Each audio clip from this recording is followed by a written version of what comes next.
You're listening to Joy Coaching America with the Joy Coach, Karen Lynn Grant, spreading upbeat, uplifting, informative messages of hope and happiness from sea to shining sea, from our home in the beautiful Rocky Mountains. Welcome to Joy Coaching America. This is Karen Lynn Grant, and I am so happy to be here with you today. Loving that we get to spread good news. We get to do shows that are uplifting, motivational, helping people to become the very best version of themselves. And today I am so excited that I get to interview a very remarkable man who I recently met through the Mcgrath branding system for coaching. And what an amazing coaching system that is. And Donovan, you're going to be telling us more about that and your situation with them and as an executive coach and who you are and what you do. But I want to start out by welcoming you and having you jump into the story. Tell us your story, because as I've been coached by you, I've realized that you come with so much versatility. Your creative right brain as well, and such an amazing man. I want to hear your whole story, and I'm sure our listening audience does too. Great. Okay, so I can dive right into Zingerman's Deli in 1993. So I am sitting there with an airline captain. I'm doing an informational interview because it's a good idea to get an idea of what the profession's like. Only problem was I'd already finished 5 years of college, so it took me 5, not 4. And along the way, I also had to get a lot of flying certificates. So I had a private pilot's license, I had multi-engine, I had instrument rating. And so all these different certificates that I added and piled on top of the already expensive college expenses over those 5 years. So I had, chunked on quite a lot, and I was done. I was already done, but I could see this guy was so excited about flying. Like you talk about uplifting. I could tell he got joy from flying and that he was uplifted literally in the airplane, but also just like this was his thing. He had found what really mattered to him the most, and he was doing work that mattered to him big time. And in that moment, with him so excited, I realized I don't feel that excited about this. I mean, I didn't throw up in the plane the first time I went through, so I checked the box of at least going up in a small plane. So that was good, but I didn't have this kind of rabid passion that he had for it. So in that moment, I just decided no go to aviation. That's so interesting that you were able to see his passion and realize that you did not share that. So that wasn't your purpose, calling, and mission. No, I think something was telling me in that moment that I have what I'm doing now as my purpose. So that was 1993. And, so from that conversation, I just decided I'm going to do some soul searching in my 20s. And I'm going to, figure out what I'm just as like, what's the work that matters to me? Like it matters to him. I figured out in that moment that there's probably work that matters to every individual just as much as it matters to him to fly airplanes. And we do want people flying our airplanes that are that rabidly passionate about flying, hopefully, so they don't get bored up in the sky. Because I could see like it wasn't going to have that same kind of pull for me. So let's talk a little bit more about the story from there. So from there, I did do that soul searching. So I had a chance to work with the family business doing furniture refinishing throughout my 20s, and plenty of time just sanding away. And, a lot of times, I was running some jobs with groups of people, but a lot of times just like, with noisy sander running, or just a lot of time to just sit and think. And so the Columbine shooting happened in the late 90s, right around the time, I forgot, like my wife and I were sitting on the couch, and it hit like both of us like a lightning bolt that I needed to be helping people. Like that was my gift. And I was helping her through her work day. And that's when it hit both of us. Like, this is what I'm good at. This is really my thing. And so that was exciting to find it. So I explored a lot of different things like psychology and sociology and social work and blah, blah, blah, all these different, helping professions. But when the Columbine shooting happened, I thought, well, that's enough of a game changer. If popularity and being known in the world, fame at any costs includes doing something that's, making this big, bold statement in a very violent and terrible way. I'm going to go figure that out. I think that's enough of a game changer in human history and in American history that I'm going to go figure that one out. And I decided that I'm not going to read anybody's book that they throw together in the late 90s around why that happened, because this was brand new as a thing, especially to that level. And then we've had that happen many, many, many times since. But for me, I was on the front lines over the next 20 years in the schools because I decided to be a school counselor. And so that's what specific way of helping I picked. So was that what you chose after the Columbine experience, was that you wanted to go and be a school counselor and help youth? Yeah. Yeah. I mean, we didn't call it a frontliner back then, but I did. I just said, I'm going to go on the front lines and figure this out for myself. If this is where the violence and the psychological issues are cropping up, I'm going to go in there and figure it out. And so that was my mission, is to go in there and figure it out, get on the front lines and, roll my sleeves up and work with those kids directly. So I'm not like making up things out of the blue, like somebody could write a book in the late 90s and just make something up out of the blue. So I did, I took a massive pay cut from the family business to go in there into the schools to discover why that happened. And so along the way, I did discover why shootings happen, and I did discover why suicides happen. And so, really, if anybody was a fly in the wall of a school counseling office, probably anywhere in America, they'd understand why we have a lot of the problems we have. That is really fascinating that you felt drawn to go and be a solution to that kind of crisis, to that kind of trauma. And so how long were you in the school counseling position? Yeah, 20 years. So I did 17 years at the high school level, and it didn't take long before I was dealing with the tragedy. We had 9/11 happen in my first couple of months in the schools, so that was a global thing, but it was another one of these global game changers. So we had Columbine, then we had 9/11. So it's kind of like things were starting to change, not for the better. Some things that were kind of making anxiety be up for people more than ever. The stability being pulled out from underneath us, and feeling like anything goes. It's not just over there where bad things happen. It's happening in any person's backyard. Yes, it could happen anywhere to anyone. I want to ask you, and I know we could do a whole nother show just on your experiences in the education system as a counselor and what youth are going through back then versus now with COVID and everything, that the social dilemma that we have and the masks and all of that. And so, but what did you learn about youth and how they handled this? Was it something that they were oblivious to, or could you feel the tension for them? And did you live near the Columbine incident? No, I didn't. I do now. So I was in Michigan, and I moved from Michigan to Colorado. It wasn't because, Colorado is where the shooting happened. It just happened to be where I got a job in school counseling. So I think in the first month, besides the Columbine, or besides 9/11 happening, what happened locally is a quarterback took his life on the football team. So that was in my first couple of months of my entire career as well. And so what I realized is, like, if you don't care about life, you might not care about your own or anybody else's. So that kind of explains where it could go off the self-harm and violence to self, or taking your own life, or it could go off into the harming of others and wanting to be part of, something destructive toward others, So when we have this absence of joy and care and desire for life, we'll just lose it for everybody, So that's kind of what I discovered. You're going to love people to the degree you love yourself, and you're going to value and honor other people's lives to the degree you value and honor your own. And that just makes sense. Yeah.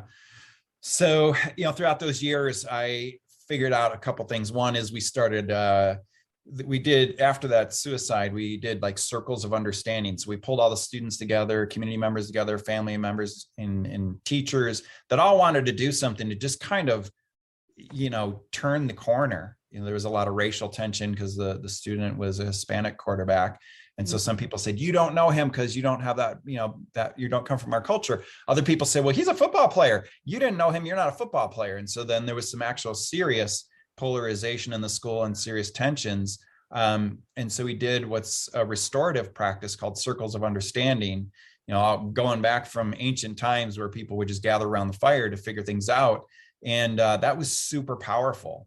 And then the kids named them peace circles. So it was kind of like one of those things that the kids wanted to name it. And it wasn't just about, kumbaya and let's have a good feeling thing. The kids eventually, as we kept iterating and changing this for the better, there was a big component of what are you going to do after you leave this day of circling up and kind of brainstorming what the big issues are? What are you going to do about the issues? So that kind of took off through Northern Colorado, and now it's global. No, was that something that you initiated? Not entirely. I mean, I definitely saw like these tensions were something we couldn't ignore. And I had just gotten out of my graduate school and we had been ignoring it or not ignoring it, but we needed to do something about it. So I had a conversation with another counselor who knew the restorative person. They got that person going. And before you know it, this thing's now global from that point, from that moment, and just from those initial discussions. So if we move called peace circles, are they still called peace circles? Yeah, they're still called peace circles globally now. So the kids came up with that back in 2001. Well, this is huge. The evolution of where you are today and what has gone in, and the deep, compassionate, empathetic heart that you have, and the desire to create solutions and help people to find the best version of themselves. I've experienced being coached by you, and I just was amazed at your phenomenal way to put the storyline together for me. So we will be right back to ask more questions. This is Carolyn Grant. We're Joy Coaching America.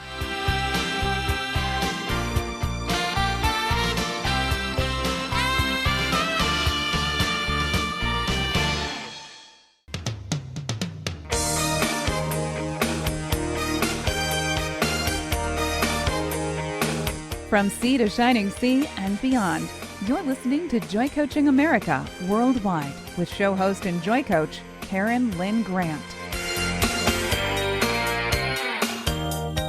We're back. This is Karen Lynn Grant, and we're Joy Coaching America today. And I love these positive, upbeat people that I meet that are true coaches for greater joy, greater love, greater empathy, which is what the world needs now and right now. And yet, Donovan, you just shared with us how you were instrumental in helping to create peace circles, which are now very global for youth, and having youth come together when there's crises. And what youth does not go through crisis on a daily basis, even in the confines of his own home or her own home. And so I think that what you have been a part of initiating and been a part of creating is just phenomenal globally. And so thank you for sharing that. So Donovan, I asked you to come here today. I want your story and I love it. And I was so intrigued because you were giving me a coaching session, and I was amazed at how articulately you could hear me and feel my purpose, calling, and mission, and pull it out of me, and then help me to define what it is that I am passionate about. You had just shared that when you went to, pilot training, that you realized that the pilot that was training you was way more passionate about flying an airplane than you were, and that you needed to go find your perfect passion.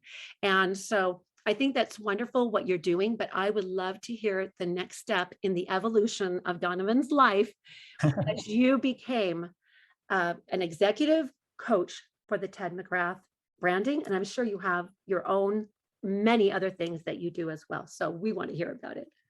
Yeah, I mean, that is probably the biggest thing I'm doing. And along with that, my own coaching. So the way those two things go together is my own specialty. So just like I'm helping everybody else create their niche and zero in on their specialty and what they've got for their zone of genius in life, it took me a while to figure that out for myself. So there was a lot of things I had to do just by virtue of fires, popping up in the schools all the time.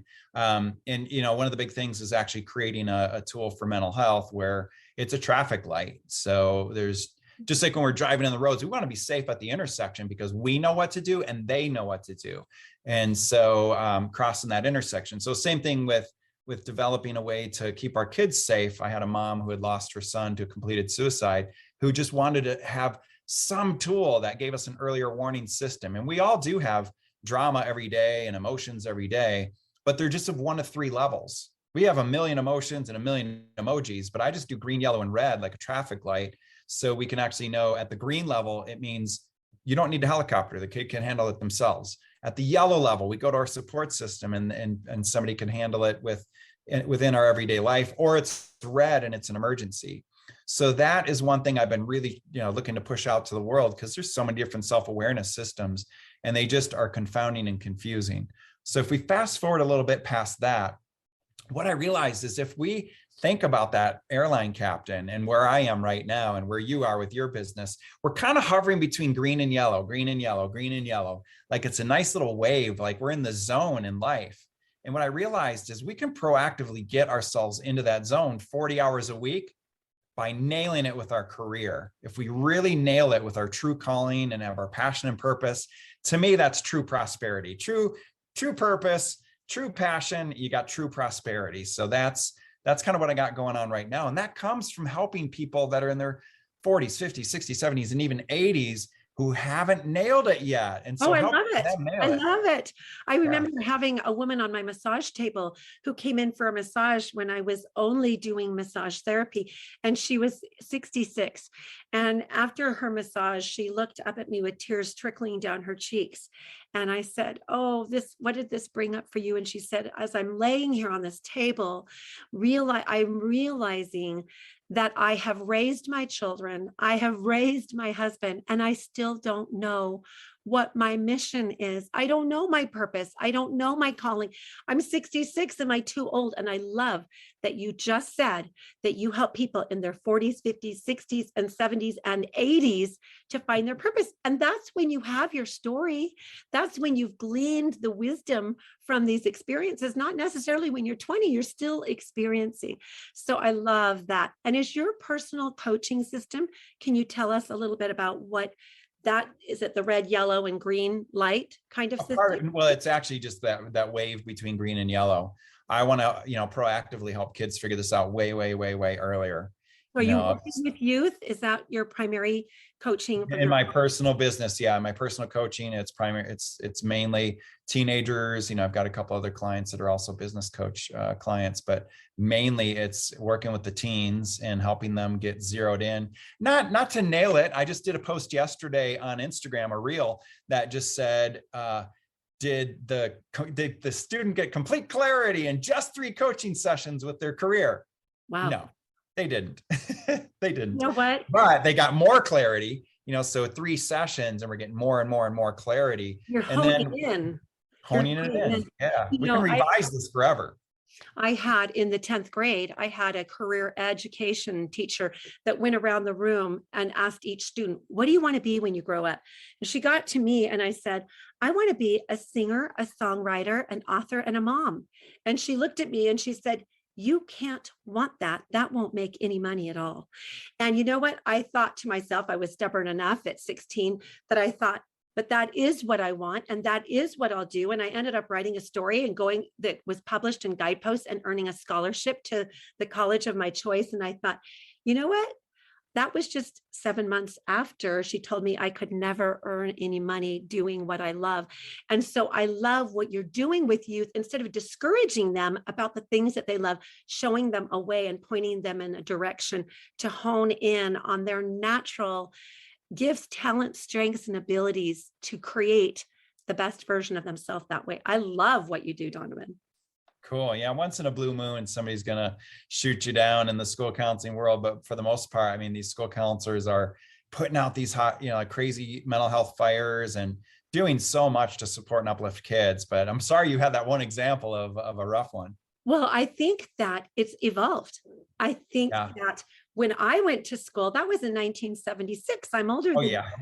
And so it's all evolved into, I think, very proactive into helping the student to go in and find that jewel in the, jewel under, not the rubble, because they haven't had rubble yet in their lives, but to go in and find that gem inside of them that shines so differently than anybody else's gem.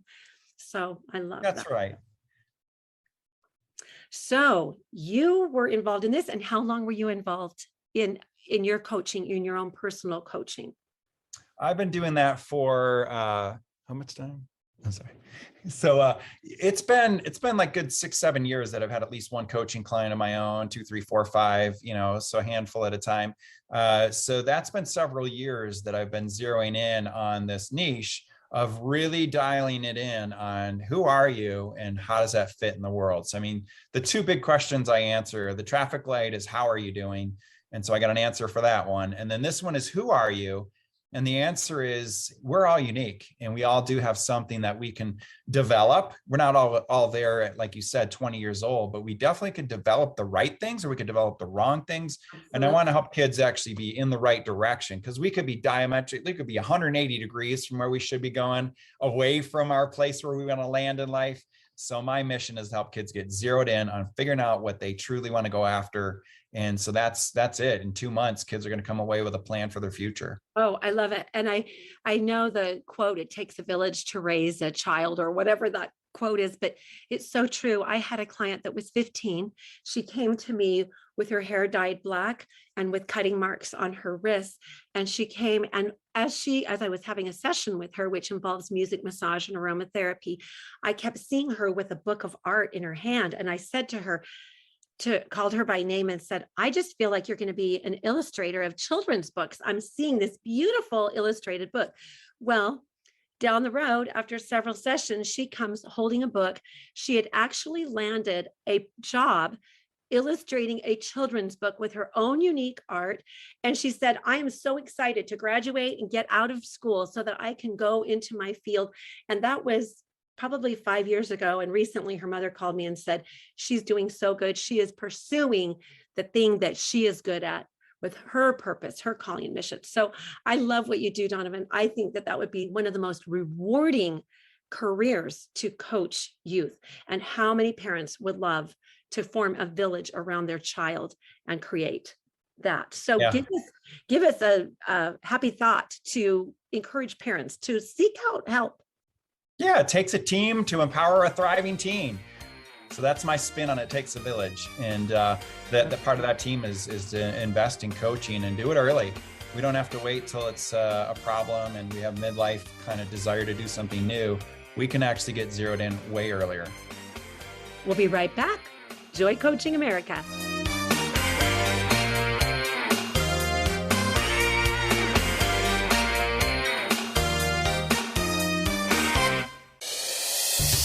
Welcome to the Loving Liberty Radio Network.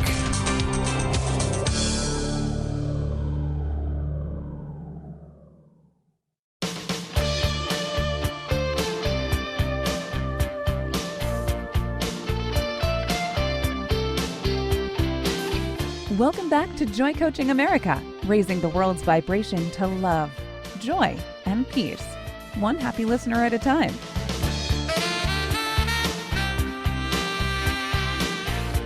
Welcome back to Joy Coaching America. This is Karen Lynn Grant, and I am being thoroughly edified here today. I hope our listeners are too. You can find this after it airs as a radio show on Loving Liberty Radio Network on a Saturday at noon. You'll be able to find this on Spotify, Pandora, Alexa, all of your favorite podcast platforms, because this is an important one. Donovan, you are really coaching our listening audience to seek out those who can help and inform and fine-tune the gem that's in the youth, in the heart of the youth, and help them to find their gift and to pursue it with passion while they're early, so that they can find a talent before they get caught up in an addiction and get so excited about their talent that they are not distracted by these other things that are pulling kids down pulling them down because they don't know what their own gift is. So I love what you do, but that's not how I met you. I met you because I enrolled because I realized I had weaknesses in the area of marketing and social media, although I had a beautiful passion and purpose in coaching grieving women through heartbreak and heartache, children, youth, dads, and it was like this huge love that I had and a niche for just wanting to help but not fine tuning it enough to know that when somebody's grieving, there's so much hope on the horizon, and they just need a compassionate, empathetic person in their life. And so I enrolled in the Ted Mcgrath branding system, and they lined me up with you. And you're perfect because of your beautiful ability to understand a person that is highly dominant in the right brain side of their brain. So I just have really enjoyed working with you, Donovan. But how did you get there? How did you evolve from the coach that you are with the youth, keep that private practice going, and work with Ted Mcgrath and being one of his executive coaches now? Yeah, so for me, it was a deal of not quitting the day job. So with the coaching, it was a sideline business where I said, like I said, I had 1 to 5 clients, over the course of several years. But that wasn't enough to actually step away from the school counseling. So it was really getting to a point where I felt like I needed a breath of fresh air, a shot in the arm. And I also kind of realized I can be incredibly proactive instead of reactive with the youth. And I also was not good at sales. So I had an opportunity to work with a person before Ted for a couple of weeks, and that didn't go so well on supporting them with their sales. And I thought, I really want to get good at this. And so I actually took 1,000 sales calls for Ted and helping people get into Message to Millions. And I conquered that one. So you do 1,000 do 1,000 sales calls, you're going to get better at sales, especially under the tutelage of Ted and some of the coaches that had already figured out how to do that well. And then the opportunity opened up to do the coaching. And so that's where I really found my lane and my genius zone of being able to help and support people within his system. So understanding the system like the back of my hand was step one.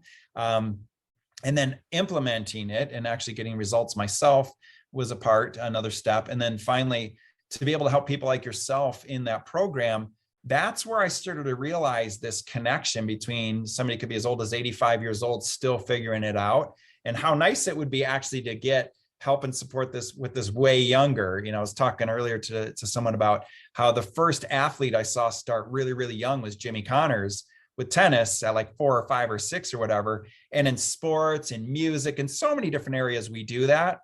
But what I realized in working with people like yourself in Ted's program is that, well, why aren't we doing some of these things that, grownups are finally figuring out and learning with being able to market themselves, to be able to communicate what they do, to be able to attract people, to get served with what is their true calling. So that's where I made that connection. And I just found my genius zone of being able to extract, go in and figure out who this person is, right brain, left brain, somewhere in between. It's really pulling out and extracting that key story, that key message that becomes the heart of your marketing, and to really do it in Ted's style, where vulnerability is the new courage. We got to go there and let people into our hero's journey. We got to go right into that pit. So developing that ability to pull that template together for all of our coaching clients helps me serve our clients very well, like yourself. And then also I see a connection for Generation Z, getting it all figured out earlier. You know what? I love that there is a passion for this. And when I've been on those calls and I've, in the chats, you're seeing what everybody's doing, and that it's usually a life crisis that culminates in the breaking of your own heart, that helps you to realize that you had to find the way through that crisis. And then you take the steps and you learn. Like you said, you weren't good in sales, but then you went and did 1,000 sales calls so that you could become an expert in an area where you felt you had a weakness. And I just think that is so wonderful and a good thing to encourage people to do, to find the area where you're weak, which I know where I am weak. And now I need to become an expert at that thing and turn that weakness into a strength. And so I think it's wonderful. And to see the age groups and to encourage people of all ages and life experience to just take that and turn it into something that can benefit somebody else who's on a similar path or who's having a similar crisis or situation in their life. And now they can learn from your areas of expertise where you walked along the precipice and found, oh, I want to be the angel on the precipice so that nobody goes over that deep end. So I love what you're doing. But how did you find Ted? Oh yeah, it was just I don't remember. I think probably I was on his email list when he put out a call for sales coaches. And so I just answered that call, and he said that a resume was optional, and I thought that was pretty cool too. So I made the first effort in getting a career opportunity without having a resume. So I like that challenge of being able to just submit a video. And I failed 7th grade speech. So to be able to go from there to just submitting a video where I'm communicating my excitement for a position and no resume needed, I felt like we're in a new era. And the Generation Z, what I believe is they're going to create a resume 2.0 where they're putting their portfolios together on Instagram or whatever they're doing out there in social media to actually get that advanced look. So I found him through his email. I got the video submitted, got an interview, and then that took me to the sales team coaching and now coaching the clients. So you have gone from one step to the next where you are are you one of 3 executive coaches for Ted Mcgrath? In the year-long program, yeah, I'm one of the 3 in his year-long program. We have a couple more that serve at the one-on-one level for the 90-day program. So yeah, I've definitely developed myself into one of the coaches that's serving people all over the planet. And it's a powerful, and it's a position that I really truly feel privileged and excited to have, and to help people with their missions. It's amazing. I hope I can put this into words, because I did experience your gift. And, we've only had 2 coaching sessions, but in those sessions, you were able to articulate the passion that had not been all the way completely defined in a 2-minute message. Like, I could give you a whole portfolio of my passion, but you were able to just take it, nail it, and recite it back to me in a perfect way that I felt like he knew my heart. He knows my soul in just this little amount. And so I think that is truly a gift, Donovan, to be able to hear people, to truly listen with your heart, and then to say back to them, oh, I hear that this is what you want to do. I hear that this is what you're passionate about.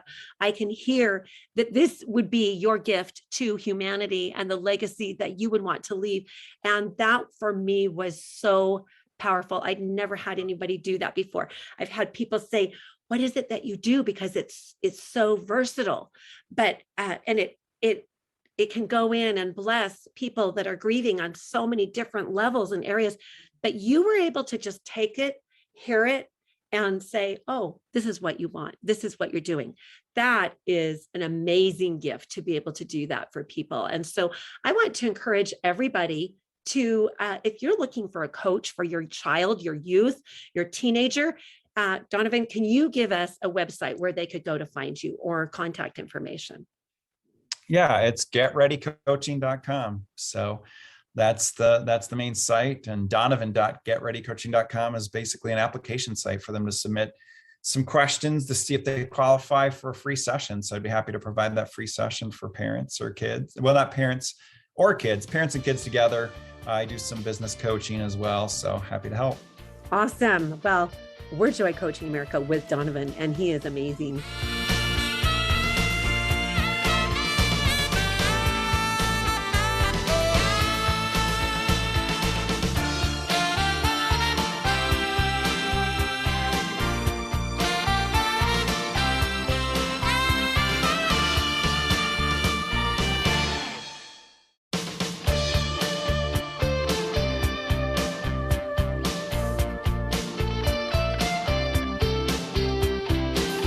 Welcome back to Joy Coaching America, raising the world's vibration to love, joy, and peace, one happy listener at a time.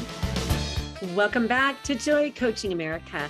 Today, this is Karen Lynn Grant interviewing Donovan from Ted Mcgrath Systems. But as well, Donovan, you have your own coaching practice, which has evolved from being a school counselor for 20 years and now 7 years with your own private practice for parents with youth, helping teens to find their gift, their talent, get them on a track for heading for success, being excited about their own purpose, calling, and mission earlier we know that in the Ted McGrath system, it caters to all different age groups.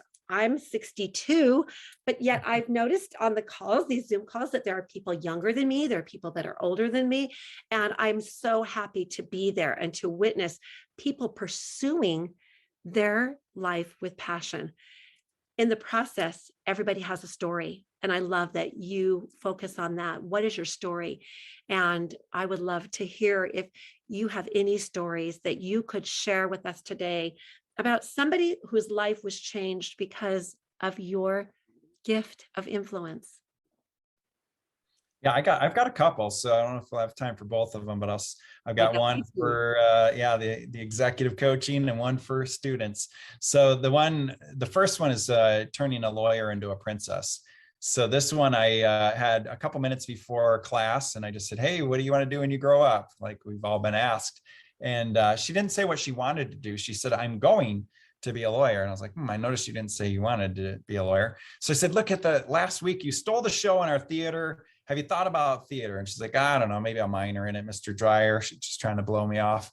And I instantly thought of like this connection between my own, side gig, looking to do something special in my 40s at that point, and just like her. And I thought, well, look, you've got nothing to lose right now. You got, this is your time where you don't have big responsibilities. So a lot of people, like you can imagine you're 50 or something like that, and you got 3 kids. If you got the fever for theater again, you'd have too many responsibilities. You wouldn't be able to do it. So right now you don't. You could actually give it a shot if you wanted to. And she said, right there, she said, so in 2 sessions, you started to figure yours out. In 3 sessions with another student, she hasn't figured it out yet.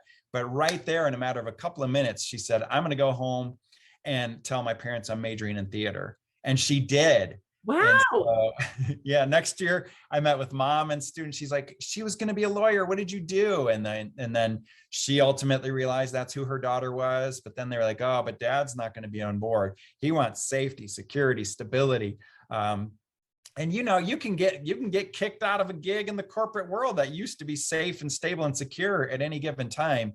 So, to go through that misery just for those 3 was not okay. But eventually she ran up to me in the hall and said, "Dad's on board too." She ended up working for Disney. And so I don't think she actually was a princess for Disney, but the idea is she was going down the path of being a lawyer, and then she ends up working for Disney instead, pursuing multiple passions. She discovered things she didn't even know existed because she just went for it on a level that was more aligned with who she was. And that got her in a direction to see 8 opportunities she never would have seen before. And it was just a matter of a couple of minute conversation that had her kind of say, "You know what, I can always fall back on being a lawyer, but why don't I go for what I truly love and who I truly am?" And then mom came on board, dad came on board, and she went after it. Oh, I love it. That story is incredible, Donovan. And I'll just share that, it's so important. And parents, if you're listening, that is a great thing that mother and father did for that daughter. When I was in high school, my father said, "What do you want to major in?" I said, "I want to be in music theater. I'm a singer. I'm a songwriter. I want to be on stage and I want to do that." He said, "No, I think you should be a court reporter because that's more stable and that will make more money consistently. I don't think you should be a high school music theater teacher." And so I forgot what I wanted to be because I didn't want to be a court reporter. I didn't want to sit in court and listen to sad, gruesome details and sit there and type them up all day. And so I went into a place of stupor where I did not remember the dream of singer, songwriter, author, mother.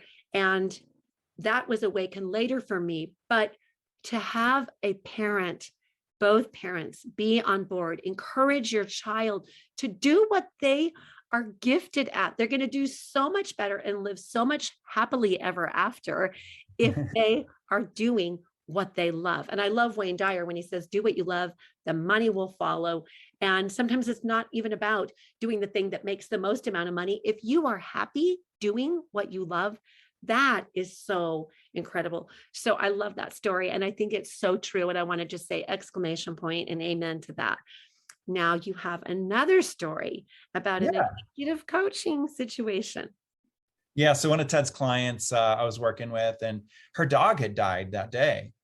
And so she was like, "Maybe we should cancel." And I go, I guess I'll put on my counseling hat. I'm thinking in my mind. And I was like, look, we don't need to cancel here. Why don't we just like soak it in? I'm also thinking, look, the vulnerability, the storytelling is part of what we need to learn to do. And getting this emotional connection with our audience is what we need to learn to do. And a lot of people are coming into Ted's world, and that's what appeals to them, is the storytelling. And he is really real. So he gets crazy vulnerable and lets you totally into his life, all entirely 100%. And so I just thought this is a golden opportunity for her. And she also kind of disclosed that she's normally really logical, really put together. And this is how she operates, is just to be more rational, put together. And she was feeling emotional. And I was like, well, then this is perfect for you to tap into these emotions. Mm-hmm. And what I believe is we've had the era of thought leadership already. Cool ideas and, new inventions. Yay. I've come up with from the mind. Yeah, I've come up with innovations like in the social realm, though, that are more powerful, like the peace circles and I didn't come up with that one necessarily. The kids and all of us kind of came up with that collaboratively. But the traffic light was another one. That's a social innovation. So I thought this is like a prime moment for her to really grasp this whole concept of telling our story and giving people a window into your vulnerability, because this is the dawn of the era of feeling leadership. Not the rah-rah football coach, emotional leader, but to be able to lead with your pit moment and let people on in your hero's journey to that tough spot. It takes them to feel you, like they're feeling what you're sharing, and they're feeling you share yourself. And you're relating, and you're approachable. Share those raw feelings. Yeah, you're approachable, relatable, and so I said, look, let's dive in. Let's hear this story. And she told me a great story about her life. And I said, okay, you got a podcast interview later tonight. Roll with that. And I want people to be in this podcast never imagining in a million years that you're usually logical and put together and very stoic. I want, from now on, nobody would have imagined you're that type of person ever again. And so she got a $5,000 client then. But then a little bit later, she shared her story on Instagram, on an Instagram Live, and just tapped into this vulnerability and realness and emotions and kicked her logical, Spock-like, rational self to the curb. And she got 31 clients in 24 hours at $5,000 each. So $155,000 in a day. That is incredible. And were these all people that were her followers on Instagram, probably? Yeah, they were, but she just suddenly kind of opened up in a way that she hadn't before. And the floodgates opened up as soon as she embraced like this vulnerability is attractive, and left the logical, well put together, prim and proper, perfect, flowery type of posts and kinds of things. If we let people in and we're relatable, all of a sudden, that's what's working right now. That's what makes a connection. Fighting against each other, resisting each other, not so much.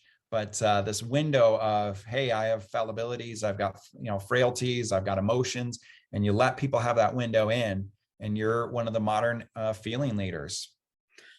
I have never heard it put that way. A modern. I made it up. I looked it up on Google when I made it up several years ago, and it didn't exist. And our client really loved it too. But I got the domain for that one because I was surprised it didn't exist. We have emotional leaders. There's thoughts and there's feelings. I was shocked that wasn't taken, because every time you Google something, it is. But look, this is something that's new. Ted's one of the leaders in this space. He is one of the feeling leaders, whether he knows that's what he is or not. Oh my gosh, that is beautiful. It is poignant. It is like, if you are empathic, intuitive, loving leader, coming from the heart, coming from vulnerability, listen up, because I love what Donovan is sharing with us today. There is a place for you in 2022 going forward with your heart first, not your head first, but your heart first. And this is such good news. I'm like tingling because it's like, wow, that is so amazing. Hey, all of you who were deep feeling, intuitive empathics, it's time for you to step forward and share your story and let your light so shine, be vulnerable, share the tears, share the joys, share the journey that you've been on, so that you can help people who are standing on the edge of a precipice to turn the other direction, walk the other way, and find their gift and bless mankind.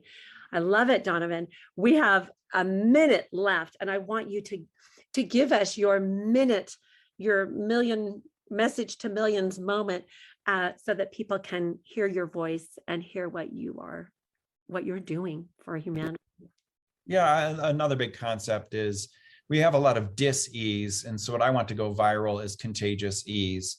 And the way we get that is dialing into, like, our story does have something special for the world. So you'll have a social innovation. And that's what I help people pull out from their life. Their life lessons becomes a social innovation that wasn't available before. And we've got these grassroots solutions we can put out there. And we're greening the inner world as well. So when we feel great on the inside and we feel that joy you talk about, to me, that's the greening of the inner world. So I love helping people, whatever age they are, figure out their passion and purpose. And that's what leads to true prosperity in life.